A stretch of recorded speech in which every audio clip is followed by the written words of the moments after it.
Here's Dr. Dirt again on August 19th. I just wanted to check back in with you guys because I'm just sitting in the spot and it is just so beautiful.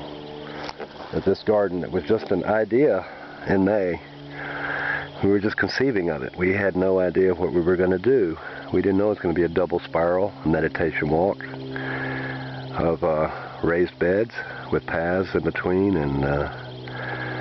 but this is what it's become. It's a beautiful hot day. It's been very hot, and again, as I've said before, we were seating over there. There's our other spiral over there, which from here doesn't look like much, but in a short period of time, and hoping especially next year, next spring, it's all going to look rich like this.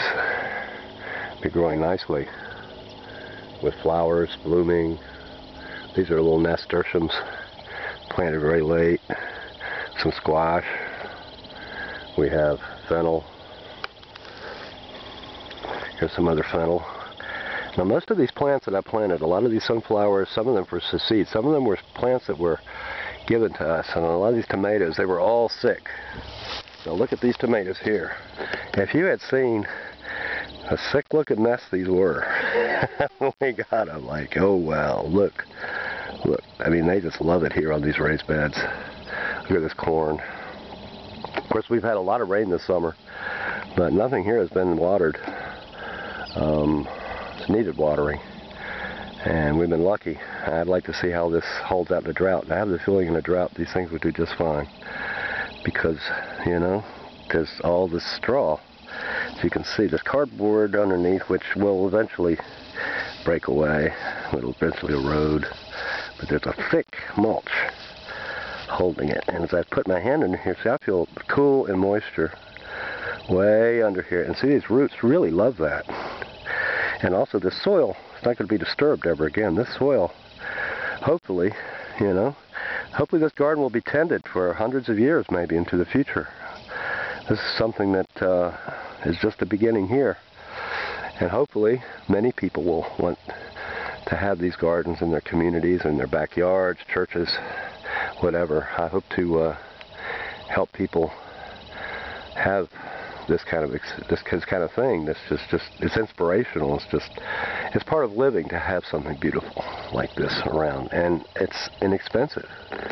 A little labor. That's all it takes. Cardboard's free.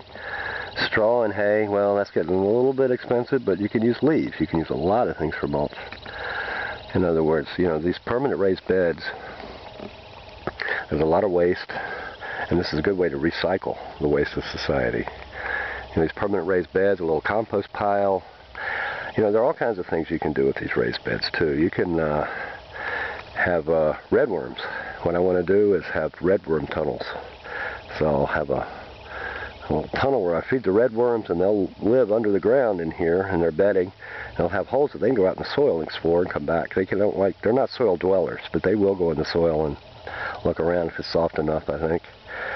And they'll leave their little earthworm duties, little earthworm business under the soil, which is incredibly rich stuff. And we can, you know, every day, 20 feet, we can have an earthworm, you know, have a little redworm vermiculture thing going on, which will enrich the soil.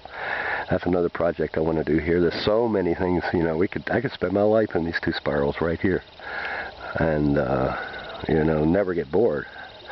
Believe me, there's a lot to do. There's a lot to think about. There's lots of ways of improving the soil that don't cost a lot of money. Lots of ways of gardening that we could create a rich, natural landscape. A landscape that, you know, here's a very hot summer day.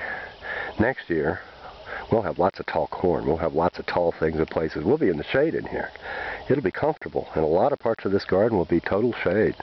We'll only be in full sun in the middle of the day, but early in the morning, it's probably about 9 o'clock or so. Early in the morning, there'll be I won't be in the sun. I'll be sitting in the shade and nice and cool. Birds will be in here, butterflies.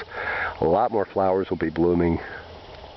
I mean, the future of this project is just like, I'm dreaming about it already. It's just going to be amazing. If this is any sign of what it's going to be like, the richness that I see here, You know, I can go on and gush about it, but It's pretty gushy stuff. And for you guys that want to create your own paradise, your own Garden of Eden, anybody can do this. You know, I mean, I had pretty much a lot of gardening experience, I would say. I guess I do know a lot. I'm not educated formally in this subject, but I can pretty much discuss any gardening subject with about anybody. And I know how to plant, I know how the soil works, and I know a lot of stuff. But you don't have to know a lot. This thing is very forgiving. All you have to do is have the willpower to decide you're going to design your garden with raised beds, and you can design a spiral. You can design it in squares if you're very anal.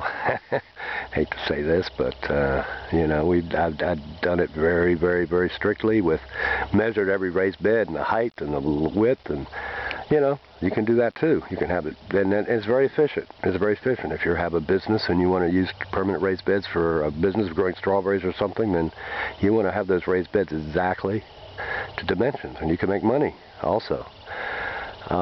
There's many possibilities. You know, it's up to the individual how he wants to design this garden. We wanted to have something meditative, something inspirational, and it's sort of out of the group of people. Me and Pam have worked together. Pam and I have worked together, I should say, for years, and it's been a lot of preparation. We've both gone into to come to this point in our lives where we can actually create something that we have both been dreaming about. And I, of course, applaud Blue Star Aquaculture for giving me the space to do this incredible project. And you know, I still ramble on. I still don't know what else I want to say. I just want to tell you people, you guys can have your dreams.